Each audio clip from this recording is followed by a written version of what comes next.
All right, and we are back with Matt. People with no money say money isn't everything. Guarino, how's Tyler, it do you want going, to make bud? me an official co-host? I mean, I'd happy to join on. Um, no, I No? don't. I don't want to share this with you at all. Okay. Deal. No, I'm very. Peyton's a much more natural fit. He is. He is, and I fear your dominant personality. I do. I'm just going to be transparent about that. I fear what would happen to this show if you took ownership of it at Well, all. that's good So because we've brought in the culture of vulnerability to Shared Practices podcast, and that's you're right. being vulnerable here, saying you're worried about what I'll do to you. So that's good. Yeah. Very open of you. Yeah, I'm just going to go ahead and say that up front so there's no confusion about it.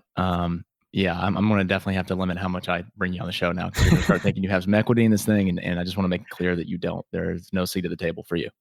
Okay, good. Well, that being said, Tyler, please give. I want to hear a window into your student world right now because I think you got a bunch going on. Yeah, I do. Oh my God. Yeah, so currently, this is the fall semester of my senior year, and I got a whole lot of things kind of converging at one time. So, trying to catch up in clinic after my 5 month coronacation from clinic, and in addition to that, I've got my part two of MBDE coming up. Well, I've had it coming up for a while. I keep delaying it every time it's coming up, and I'm just paying that. I think I've paid enough in rescheduling fees to just pay for another exam. Wait, didn't So they reschedule because of COVID because it was closed and then they made you pay for that, or you just chose to move it? No, I keep overestimating myself Mm. and thinking that I'm going to be anywhere near ready when it's coming up, and I'm just not. The way that with the ways that I choose to spend my time, uh, talking with you every now and then on these interviews, and all the other things that I'm doing, it's very difficult for me to actually like binge study. So it's just something I'm going to have to protract over a long period of time. So now it's scheduled for like mid-December. How do you know when you're ready for this kind of test? Like, I can't honestly can't remember. No, I, I've heard that you're never really ready, or you never feel ready, and even when you take it, you feel like you failed, Mhm. which is encouraging. But I still feel like there's a margin at which you're really not ready, and I think that's where I'm at. It's very intuitive. I haven't been through any of the documents that people have told me to go through completely, and those are like several hundred pages of of material, and I'm not even making a dent.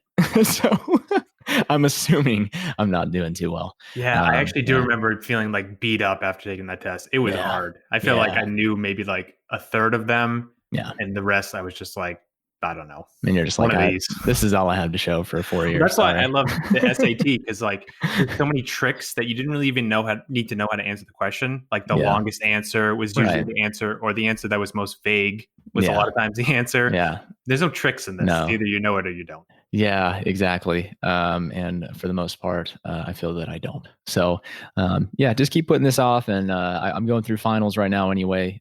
Conveniently, though, all of them are boards review. So my hope is that by marginally passing all of these, I'll be able to marginally pass the actual board exam. At least that's my plan. And I am at the point where I can't delay it anymore because they actually give us a deadline on attempting it. So, but not a deadline on passing it. So, I still have a backdoor True. here. What a draconian way to judge if someone's ready to enter the dental world. Like really, like a biochemistry exam. Yeah. That's what we want to hold our hat on. Yeah, I know. I think it's less of that now. I think it is more dental More clinical focused. stuff. And actually, I think it's a 2 day exam. And Oh, it's the treatment planning stuff the next day, isn't it? That that's kind of right. thing. That's right. Yeah. And that's very clinical case study Right. type stuff, which I think is reasonable. I think that's Well, it's clinically based, but in what year of clinical dentistry are we basing this in? Is yeah. this Well, the I've 80s, 70s? I knew from the start I was getting prepared to practice dentistry around 1987. So, Okay, good. I that's where I'm at, and that's Do okay. they still have those? You ever see those like wired hand pieces where it's like just a pulley rope that goes up and down? Yeah, I actually you gotta see my calves nowadays. I've been pumping that thing chair side just to keep it rolling. It's really nice. It's a great way to stay in I'm shape. jealous, man, because my calves are my least favorite part of my own I body. know. So Yeah, maybe I well, need to. you've been spoiled by this whole electric air I know driven mumbo jumbo. that must be it. Oh, that's great, man. That's Well, great. you're a trooper, man. Good luck. You're gonna pass. It's gonna Yeah, happen. eventually. But yeah, besides that, really just kind of juggling it with all the other things that I choose to be a part of. Still happy with how I've kind of mixed all that up, and trying to engage in self-care and getting enough sleep, and taking care of myself, going to the gym. This is a little bit more of a personal fact between Matt and I, but I am officially his unpaid personal trainer, and I really, really enjoy just getting on his. Well, sorry. then I need to air you out here a second, because Go ahead. So I've been into lifting for a while now, and I've kind of recommitted in the past couple months. And I love starting my day with a workout. I wake up, I have a home gym. Like it's how I feel good during a day. So I go to Tyler because I know he was a former wannabe bodybuilder. That's one thing people don't know about Tyler. That's fair. If you ever go back to his Facebook page and see his old pictures, he is a big buff guy. Yeah, like much buffer than he is now. Yeah, I was on like a year-round bulking season for like a few years. But he's extremely frustrated me as a trainer because he's restricted me to 3 days a week working out, which is unacceptable. He says like some kind of body type. He throws out some word like ectomorph, some garbage, which is really absurd. And it hurts me that I can't work out more than that. So I'm not happy with you right now. Yeah, no, and that's okay. I understand you're frustrated. It can be hard, but you're trying to do what you've always done and get results you've never gotten. So, okay. So just turn it around on that. Like what got you here won't get you there, kind of thing. My principles are based in science. I'm not that's buying fine. it. But I mean, not buying it. I know what I'm doing. I'm trying to make you into a brick house here. So enough about our working out stuff. Even though I have feelings towards you about you being my trainer. I know there were some things you wanted to get into, some student-related topics. Okay. Yeah, fair enough. I mean, I really wasn't done with the topic, but that's fine. You've segued. I'm right, you're wrong. We'll move on. Okay, fair enough. So one thing that came up on our group chat is Peyton shared something with us from an Instagram page that he follows that, as far as I know, I don't remember the name of it, but it's geared towards helping students save money and budget their financial resources and all that good stuff. And I wish we could like save the picture in the notes or something so people can see this. But it was basically a slide on switching to was it halogen or LED light bulbs? Yeah, I think from halogen to LED light bulbs. Yeah, and like energy savings per year, and basically, if you looked at this chart, I mean, you're saving. I think it was like $1.60 per year per light bulb. How many light bulbs do you have in your house, though? I know. Like in my house, we don't have any of the overhead lights because it's an old house. So we have lamps everywhere. That could maybe in a month. Maybe in the Matt Guarino mansion, you can actually save enough to buy a pub sub every year. But I don't have that many light bulbs. I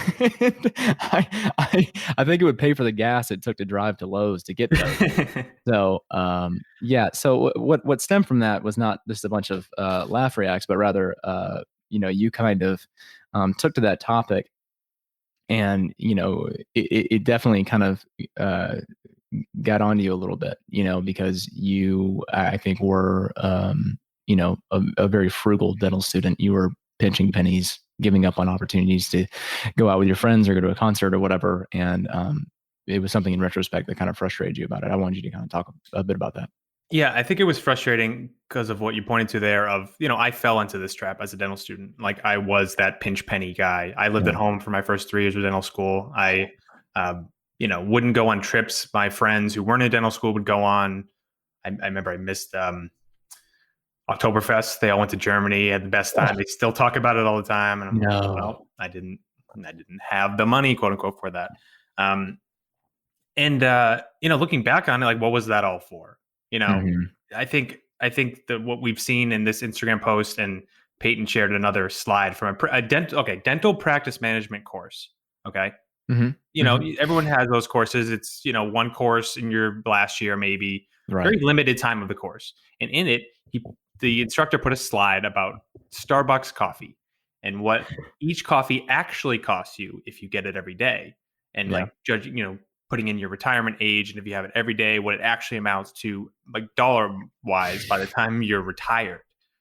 And just this culture of focusing on pennies and not the things that are actually going to get people out of the astronomical debt they come out with. Like not focusing on the growth minded, the getting into practice ownership, everything we preach on our podcast, It's scarcity based. It's complete scarcity based and complete counting pennies when that stuff doesn't really make a difference. Like I'm in no different financial position had I lived the way I wanted to in dental school versus the way I lived.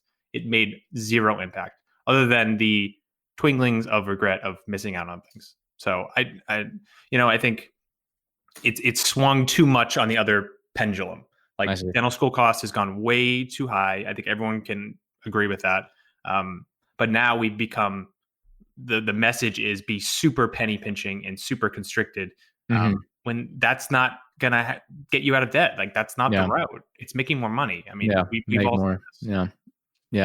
So no, it's frustrating. Yeah, no, I totally agree with you. I mean, you can equip people, I guess, with, tools to save more money in their sort of like daily expenses, like avocado toast or whatever it is. Why don't we reframe the conversation into like, okay, how do you create a budget for your personal life? And like that looks like tracking expenses or setting a dollar amount you use for fun activities a month or that is all useful and helpful. And I think some dental students in my own class would fall into the other category of would just spend exorbitantly and didn't track anything. And so there's a way to do it smartly, but this is so small details. Yeah. I had someone buy a boat my D1 year. Wow. That's great. I've always wanted a friend with a boat. We say it all the time. When are we going to have a rich enough friend to get a boat? And no one has gotten a boat. So you had one. He stepped up immediately. Did you go on that boat a couple times? I've not been on the boat. Oh, well, that's a you problem. Yeah, it is. I mean, he's got the pontoons. He's got the tunes for it, and I haven't taken him up on it. So, that's whoa. Are you getting any of this kind of messaging at your school that I can pick apart? Yeah, with regards to personal savings, I think for them it's more about let's not talk about how much debt you're in, and just like pretend that everything is as it was, and you can hang a shingle. And how about like some strategies of how to smartly pay off debt when you get out of school? Like none of that. What we go into, staying in income-based repayment, staying in repay until you have the liquidity to buy practice. Yeah. You buy practice, wait 6 months to a year until your cash flow is looking good, and then you refinance at a lower rate. Yeah, right. I mean, there's your lunch and learn right there. Yeah, really. Yeah. You can spend the rest of the time eating Panera. I can give it to you in 10 minutes. Exactly. Yeah, there's just not a whole lot of counseling with regards to, when you're, I think it's hard, when you're a student and you're dealing with orders of magnitude less than what you will be dealing with in the near future, to really adopt your own financial mentality around that. It's just like you're extrapolating from how you manage yourself now. When you're, you see the gas prices are low, so you take a trip to Costco and fill up your tank, which I do. You're changing from tripping over dollars to save pennies. Yeah. And then you're kind of going to this world where you're in 6-figure debt, but you're trying to make 6 or 7-figure money, and learning how to really do that strategically. It's just an entirely different skill set. And I'm really happy that we've had some great people on the show to kind of help, enlighten people with that. We had Ryan Isaac on not too long ago. And of course, all the hosts and co-hosts and honorable guests such as yourself, have good things to say about that too. So I'm really glad that we've been able to kind of shed some light on that. Yeah. And I've seen enough of the posts of like, okay, I'm coming out with $500,000 in debt at this interest rate. And the ADA average for the dentist makes is 150. And how do these numbers add up? And why did we get in this career? And that's the ones you'll see with like 200 comment, 300 comments, just like everyone bashing this profession. Is dentistry dead? Yeah. Dentistry over? If it's not dead, it's dying. It's on. Right. Yeah. We're all getting golden age of dentistry was long ago. Long ago. Yeah. There's no success to be had here. Sorry, you were born too late. Pick different parents. I need to stay off it. I don't think Facebook is good for my own well-being. Yeah, I don't think so either. I'm gonna ban you. You can stay on Messenger, but you're gonna have to deactivate your account. One of my best friends, Abe, went to go try on some loops with Q Optics, and he sent me a text of his angle of declination from the side. So there's this picture of him with his old loops on, and then a new picture with the Q Optics loop on. His question was, is it really this big of a difference? It was about a 15-degree difference in how far forward he was having to angle his head. He's going from with the Q Optics loops on, he had almost like a slightly forward neutral head position. With his old loops, you could tell he was leaning his head forward and was having to strain his neck every single day to do dentistry. So to answer the question, is it really that big of a difference? Yes, absolutely. 15 degrees, it's huge. He was blown away. He's loved them. I've loved them. You should try them out. If you want to test run a pair of Q-Optics loops against your old loops, email sales@qoptics.com and include the promo code SP19 to get a discount off your loops and light combo. Why is that message not being pervasive in dental school? Like, do the instructors feel guilty about what they're charging, so they just don't want to leave it unsaid? Like, where is this culture coming from? Yeah, well, I think that a lot of them are fairly insulated from the issue and are not able to speak from personal experience and not necessarily have a whole lot to gain from trying to ascertain that knowledge and actually like give it to you and tell you how to do it, because the way they did it doesn't necessarily apply anymore. Yeah, that's a good point, actually, because most of the instructors obviously are older. Obviously, their depots were much smaller. They were able to pay it off easier by, like you said, just hanging that shingle and you're good. Why have they not thought to bring in more younger, like visiting lectures, lunch and learns, like someone with the perspective of paying off a 6-figure debt in a reasonable amount of time and what that looked like, and then let's actually tailor it to who we're talking to, who are coming out $500,000 in debt. Yeah, I mean, I think it's just a question of what they feel is incumbent upon them to actually teach us, right? Like, I mean, it's pretty easy and justifiable for them to say, "Hey, we're here to teach you dentistry as we know it, to the quality and standard that we hold ourselves, and everything else is just kind of, after we let you go, we got you for 4 years. We're going to spend our time trying to get you to pass boards, and what happens after that is up to you, and it's your choices." Which honestly, like, I'm not terribly opposed to, because I'm not sure that I would really trust these institutions to prepare me for certain things. You know what I mean? But that's you though, and you're not, my opinion, the majority. I think people do go to school and expect to be prepared for what the world is going to be like, and if they don't, do their own research, their own learning, like, this is gospel. This is the way it is. That's correct. This is an instructor of someone I'm paying a lot of money to be here. Yeah.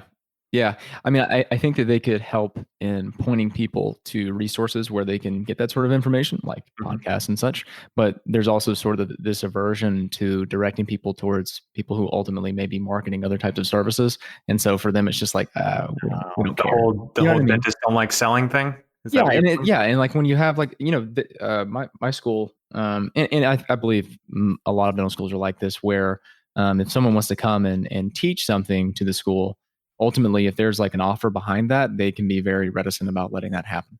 They're very stringent about, like, you're not selling at the end of this. You know what I mean? Like, you're not going to pitch a program. You're not going to do such and such. Like, you can come in here and just teach these people something, but that's it. You have to leave. And maybe you can shoot them towards your website, but then that, so I think there is some other, conflicts of interest and stuff that can arise from that, I guess. I don't really know. But I wish I saw more of it, because I get frustrated when I know about all these resources that are available out there to people for the questions that they want answered, and they just don't necessarily know where to look, or don't know that they need to be looking.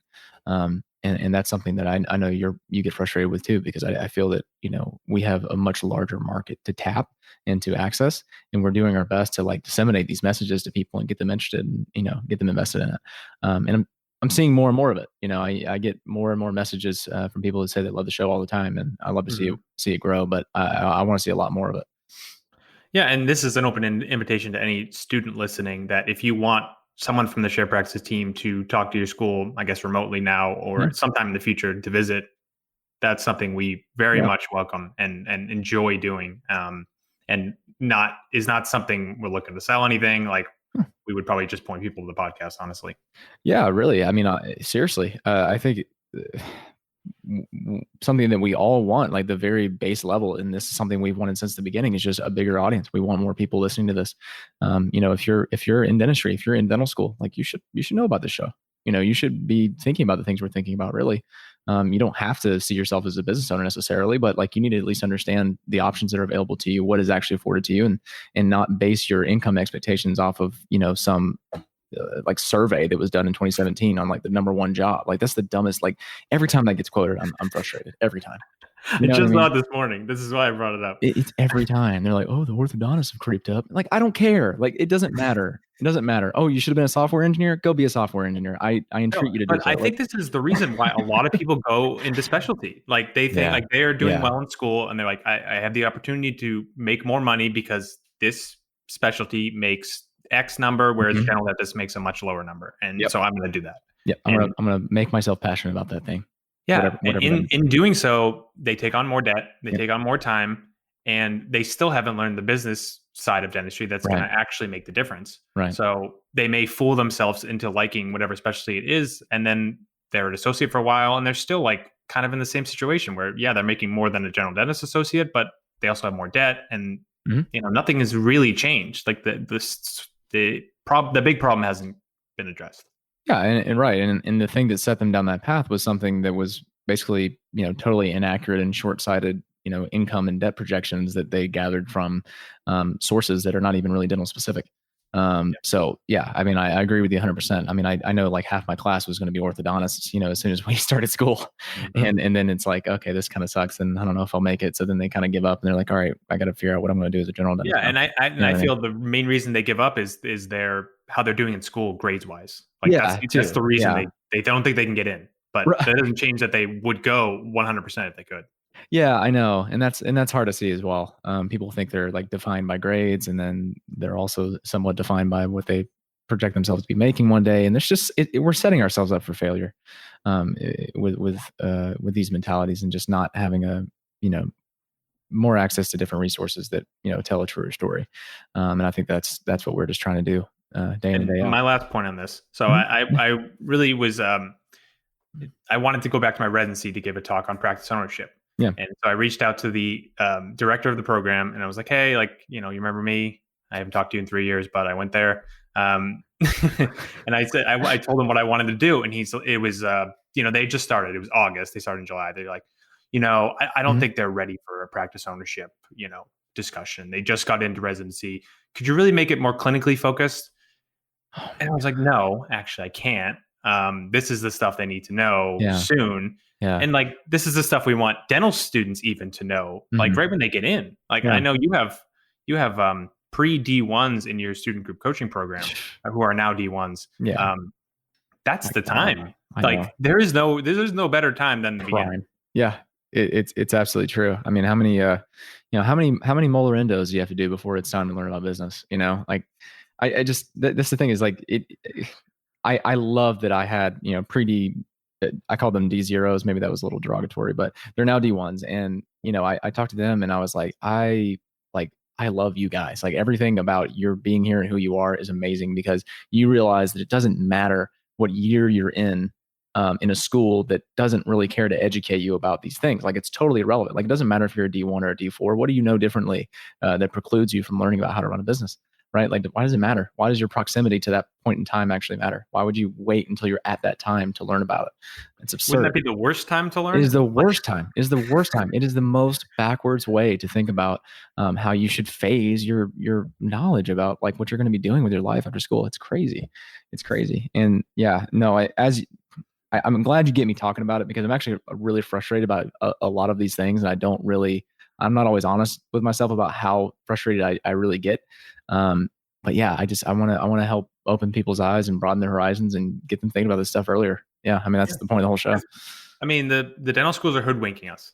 I feel robbed. I feel like they robbed me. I don't feel victimized, Matt, but I know it's victim talk. I know, but sorry, my frustrations are coming out. What am I going to hold? You're out of effect, Matt. You're out of effect. I am being out of effect. Sorry. You need to talk to Vanguard. I need to EM you. Yeah, if you guys aren't watching that show, The Vow, wow, that's that good. Oh man, it's quick tangent on it. It's all everything they taught was thinking about very progressive personal growth things, but the way they weaponized it. Yeah, exactly. That's what's so disturbing. So manipulative. It's so you can see how easily some of this stuff can be manipulated to just brainwash people, basically. Yeah, just to kind of bring people up to speed. So I started watching a show on HBO called The Vow, and if you haven't heard about it, it's about this cult. I mean, they weren't called a cult, publicly when they were still going about, but it's called Nexium, and it was out west, and there was this very influential leader behind it. His name was Keith Raniere, and he basically started this empire of coaching and growth and personal development and stuff, and it grew and it grew and it grew, and they had centers all over the world and stuff, and then it kind of turned out to there were some nefarious things going on, and I won't go too far into it and spoil the show. But one thing Matt's alluding to is that throughout the show, you actually hear a lot of the things that we kind of talk about, and a lot of the things that we do in coaching, and a lot of things we hear about in coaching, and like some of it is like directly analogous to things we talk about, but Matt said it best, like they weaponized it. And there were just like some really terrible consequences that came from it. I highly recommend the show. I hope that no one makes any conclusions about what we do here when we bring up similar topics. Yeah, because like, I mean, life coaching and the coaching we do to a lesser extent is like somewhat manipulating your mind to think differently. Like that is kind of a fact. When used well, it's extremely helpful and life-changing. When weaponized, it can be another thing. Yeah, for sure. Yeah, and we all joke about parallels between George and Keith. And I don't think he really knows about it yet because he hasn't watched the show. But man, I just can't wait for that conversation. I know if you're going to bring that up. I have to. We can cut it out later. I don't know, but no, it's fine. All right, that was our about. Sorry. That's the word tangent. It is. Did you want to get into some mastermind stuff? Let's do it, please.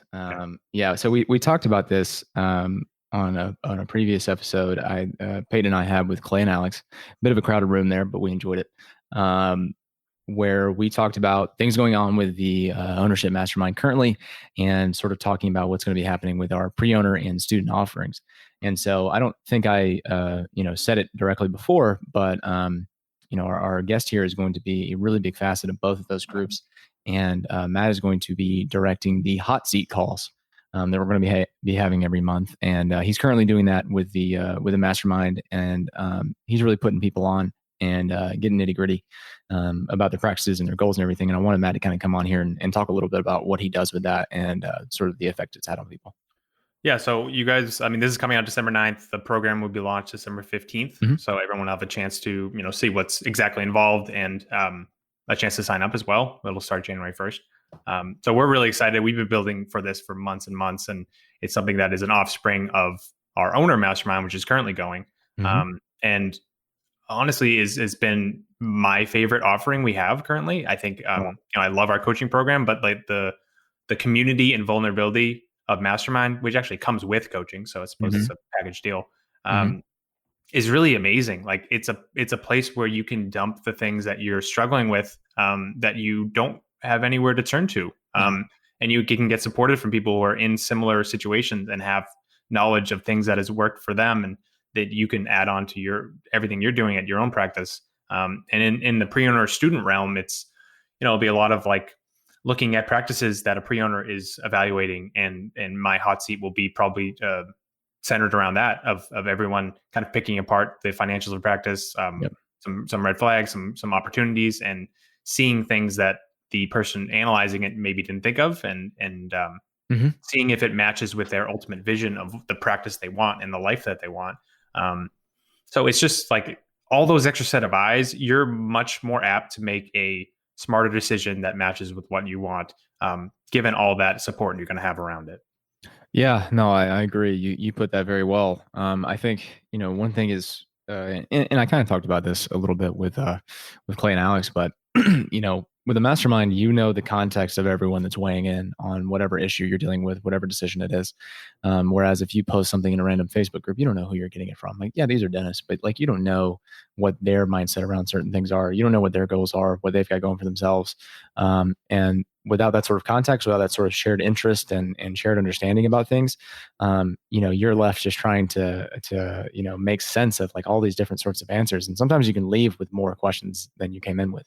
And I think Mastermind does a great job of, getting personal with people and getting to know why people are really there, what the goal is. And then whenever we get topical and we're talking about certain things, we know that we're all essentially on the same page and talking about people getting towards at least similar goals, and having a similar armamentarium for talking about that. So yeah, I'm really, really excited to extend that offer to pre-owners and students as well. Students are certainly near and dear to my heart. And I think that, this kind of thing is just so desperately needed. And that's something we've been talking about this whole time here. Yeah. And now that, I've run what will be 2 pre-owner group coaching, and I've kind of been able to analyze the ones that haven't got into ownership from these programs and what the reasons it didn't work for them. Yeah. And I think it's twofold. It's one, their commitment to becoming an owner wasn't strong enough. Like they weren't doing everything imaginable to find a practice. That's one. And I think that is ultimately solved with mastermind. Now you're financially committed to this group. You're financially committed to your goals. You have people supporting you, keeping you accountable, and checking in on you that you are doing the front loading things to find that practice. And the second one is the people who find the practice and then stew on it too long, and then it's gone. And for anyone who's been looking at practices, the good ones go quick. The higher operatory, higher collections, like the actual good practices, they go in a blink of an eye. Showing on Tuesday night, if you can't make it, it's gone Wednesday. So I think that comes from a couple issues. One, you don't have your vision fully mapped out. You don't know exactly what you're looking for and exactly that this is a perfect fit for you. And that's something that we'll have each member of the mastermind go through. And B, like you don't know what you're looking at. Like you don't know how to read a P&L. You don't know how to like evaluate if this is a good opportunity from a numbers standpoint. And probably the typical way people will go about it is getting the financials and then sending them to, I don't know, a CPA, or at one point years ago, sending it to George, which is what I did. And you don't know if you can trust the advice you're getting, because if there's any person in dentistry I trust the least, it's a CPA, especially when it comes to picking a practice to buy, because they just take the numbers and they don't take the whole picture and who you are and what clinical offer, everything that's involved. They don't take that. They say, does this cash flow? That's pretty much what they're looking at. So it's so much. It sets you up for success to buy this practice when it's there, and you know what you're looking for. When you find it, it's right for you, and you press send and you get there. And I strongly believe that it just accelerates your timeline to finding this practice. Yeah, I agree completely. I mean, I think you need to be ready when that time comes along, right? You need to be able to recognize and grasp that opportunity because you're just so clear about what it is that you're looking for. We get all the time people that are just sort of just waiting in ownership, and then they sort of like find an opportunity, not necessarily a great one. They send it our way and they're like, hey, what should I do? I have like a week. And it's like, I don't know what you want. I don't know what you have to give to this practice. I don't know, how you want to grow it. What it is that like you're ultimately doing this for. The cold emails of, is this a good practice? They don't work. Yeah. And I mean, I'm not trying to discourage people from doing that. I mean, we've done several shows off of things like that. And that's not to say that guests we've had on haven't been actually very well informed and we're just looking for a second opinion. But I just really encourage people to be more proactive and not just wait for opportunities, because opportunities don't wait for you. And when they come along, you need to be ready. And whoever is fastest and whoever's like most sure about what it is that they want, they're going to hit that button first and they're going to get that practice. And those are the good ones. And so if you're going to have that sort of delay in trying to catch yourself up to what sort of opportunity is that you're looking for after they've started presenting themselves, then you're pretty much committing yourself to a less than standard practice or less than ideal. So yeah, I think that's a fantastic point. Be prudent, get ahead of this, know what you're looking for before you're looking. And for the students, they will be able to be on these like more associate pre-owner calls where they can start getting the reps of like evaluating practices for themselves, even though they're not in position to buy one. And I think for students, it's even more important that we have a really great off-market magazine strategy created by Peyton Keller, your esteemed co-host. Most definitely. I suppose your future co-host too, not me. That's correct. Where that comes even like more into play as a student, because you have the luxury of time. You can send out all these magazines, which off-market deals for sure take longer. You may be able to find a better practice that might be scooped up quick by DSO, or not even make it to a broker's website. So now you're able to launch a really strong off-market campaign that you can send out D2, D1, D3, any year really, and start building that relationship with the future seller, and could find a really great practice that way. Yeah, no, I think that's great. We wanted to make sure that between the pre-owner and student masterminds, or really, we had this big segment of our audience that we wanted to, give access to the beauty of masterminds, and we wanted to make sure that we tailored it to, different groups of people, and overlap was okay, but we wanted to make sure that people felt, like these messages were for them. There's certain messaging to students that is not relevant to dentists that are pre-owners and vice versa. But because we have these crossovers where, the students come in on the pre-ownership calls and they're able to get some of that material as well. It's just a great value offer. And you're still getting that sort of catered content to, where you're at in your journey.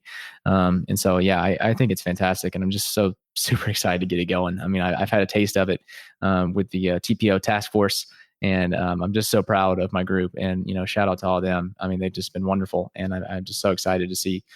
Do you have any cool results to share with your group that you've noticed in your 4 months, 5 months since running this group?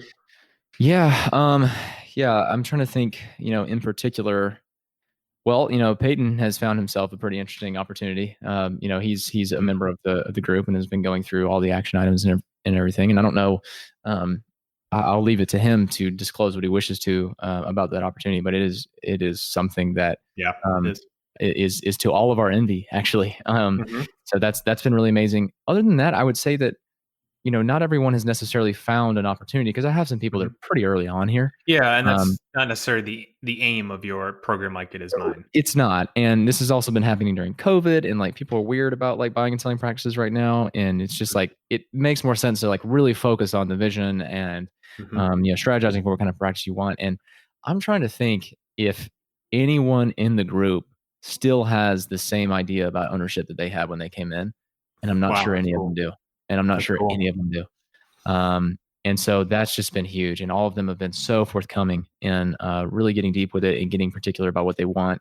They're willing to change their mind and stay open-minded about it, but they're getting clear about what it is that they want out of ownership. And I don't think any of them are where they maybe envision themselves being with this program, but it's in a much better way. And it's in a way that's really opened up their minds. And a lot of that comes through on some of the solo calls we do too. So I think it's been a lot of personal development, getting people really, really intentional about this process. And it's been amazing. I've been so impressed with the people we brought on. And like raising the bar of what's possible, I would imagine too. Like they maybe 100%. Saw a successful dentist being X, and now it's a whole different thing.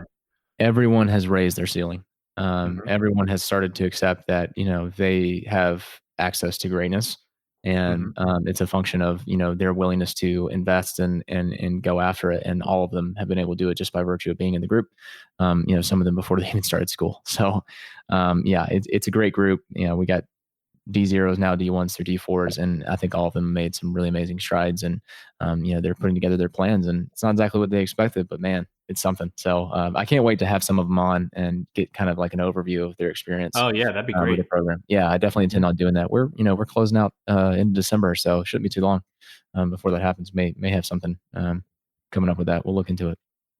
Yeah, and in my group we had 2 or 3 get into ownership like real quick. We started in July. Awesome. One of them closed in August, then in September, and then it's funny, one of them had a couple deals fall through at the last minute and then completely pivoted to a different part of the country, a different practice model, a startup instead of a acquisition. We've actually had a couple people be planning on acquisitions and then switching to startups once they felt they aligned more with their vision and what they actually wanted to create. So yeah, similar to your group, a lot of like perspective shifts, a lot of vision work that pointed them into what actually fit for them. A lot of people who said they wanted one thing, and then like that was just them playing small or being scarce, and now it's totally different, and that's priceless. Like I absolutely think about my own self and not having fully developed my own vision before I bought my practice, and how the practice I bought could have looked differently. Not that I have regrets on it, but like it would have just been much more aligned with what I actually want. Yeah, I mean, I think it's it's unquantifiable, really, how much you gain from having those sorts of realizations and having that sort of clarity, and having it happen almost on a schedule, and that you're in this program and like you're trying to figure these things out now, as opposed to letting those things happen serendipitously or having to learn the hard way after you've already bought a practice. I mean, how do you even attach a number to that? I don't know. Right. And so these sorts of revelations and people figuring out what it is that's really true to themselves and is going to make them happy and grant them financial freedom and time and all these things that they want. Yeah. I mean, like I said, it is priceless. Like you said, actually. Yeah. Yeah. So this is, like we said, coming out December 15th. There'll be emails, there'll be Facebook posts. We'll have it on the podcast. So everyone will be well aware of what's included, what it costs, how to sign up, the whole deal. And Yeah, I can't wait to get it rolling, man. That's going to be fun. I know, we're all pumped, and I'm sitting here trying to study for boards, and I got all this stuff coming up, and man, it's tough. I keep getting pulled back.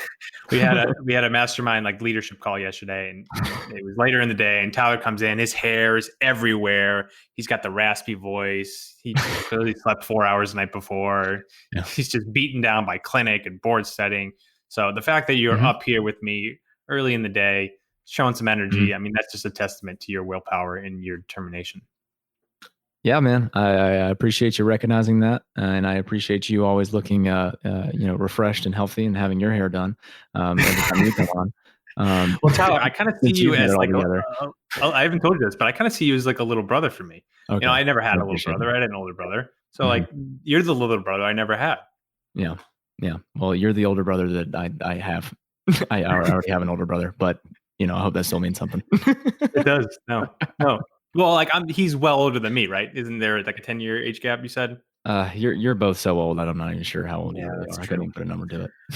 I'm constantly like looking at my hairline. I'm like, that looks a little different than it did. Or wait, does it? And like different lighting, different day. You're just going back in like photos of you on Facebook from like years ago, and you're like taking out, you're drawing lines on it and trying to get the tracing. Well, I've tasked my wife and said, Ellen, you need to be periodically checking any signs of balding. You need to tell me. You need to be honest. So she'll look. Yeah. Well, kind of like I don't really want to hear it, so like I kind of don't want her to be honest, but I do want her just to say it's all okay. That's all I'm looking for. Tell me it's all okay. You can just trace your hairline now and like put in like a semi-permanent marker or something like that, and then just do that over time, or maybe even get it tattooed, and then 6 months or so. No, man, I'm already armed with what I do if it happens. I've done a lot of research, and I know the products, I know the side effects, because like I don't know if people care about this, but like hair loss products, there are some that work really well, but they do have some decent side effects. So it's are we going into a part 2 with this, Matt? Well, no, I don't know. This is the end riff. We had the beginning riff, the end riff. They got products, man. It's 2020. Like, I mean, come on now. But they have decent side effects, is what I'm saying. So like there are a toll for going down that route. So it's just a matter of when it happens, because it's going to happen soon. Yeah, there might be some grafting down the road or something. Yeah. Well, the thing with grafting, you need. Well, since you asked, I'll get into the contraindications for hair grafting. I'm very interested in this stuff. So you need to be a certain level of bald to get it, and it's not usually like that. Like I notice it, I'm getting bald, and I could just have it done. No, you have to actually be more advanced into it, and you have to have a year of taking these products to be able even to get the surgery. So it's like you would think it'd be really easy, like. I would personally spend whatever money it costs to do all this, but there are some benchmarks you have to hit, and it's not as straightforward as it should be in 2020. I feel like we should have a cure for these kind of things, but we're still lacking in this area. I feel like maybe you can just bump up your timeline. Why don't you just like do some things to make your hair loss more? Go ahead and start that sort of like that year of surgery, and then we can just like accelerate the whole thing. Yeah. Oh, that's a good point. This is what we do here at Shared Practices. That's good. Accelerate timelines. That's your roadmap. Oh, that's great. All right, sorry for that tangent. That's my favorite tangent. Talking about your baldness. Okay. How you guys know what I look at on my phone before I go to bed? I'm on Reddit, the hair loss forum. Please, as soon as we have, if anyone should have the pleasure of meeting Matt in person, please compliment his hairline. That'd be great. What that could do for him, man. That would do a lot. I don't know. We all have our own stuff that we like. We like when people compliment about certain things we feel self-conscious about. So that's the one. That's your soft spot. Okay. Well, of all the things we've learned today, I think learning Matt's soft spot is probably the most valuable, at least for me. Good. But I hope we provided some things of value to our audience, especially specifically in the region of masterminds, very soon to come. So I hope you guys are excited about it as we are. Can't wait to see you guys, getting into it. And once the webinar comes around and everything. Matt, what are those dates again? One more time. So it'll be announced on the 15th of December. There'll be a Facebook post, email. We'll do a podcast insertion at the beginning, so everyone will be well aware. There'll be a landing page, so you know what's included. And I mean, we're excited for kind of the lives that are going to be changed. Honestly, not to be so like grand about it, but I mean, the impact of what we do is what pushes us forward. It's what For sure. Makes me work hard to create these offerings and to like do quality assurance with them once they're running. And I think about what this would have done for me as a dental student and a pre-owner, and that's how I'm designing them. Is like what I would have wanted back then. Yeah, I mean, we're changing our own lives and our own career trajectories to try and help other people change them. And if we didn't believe in what it's going to do, we wouldn't be doing it for sure. So, Matt, thanks again for coming on and giving us your time. Really appreciate it, and hope to have you on again soon. Of course, man. This is fun. All right, buddy. See ya.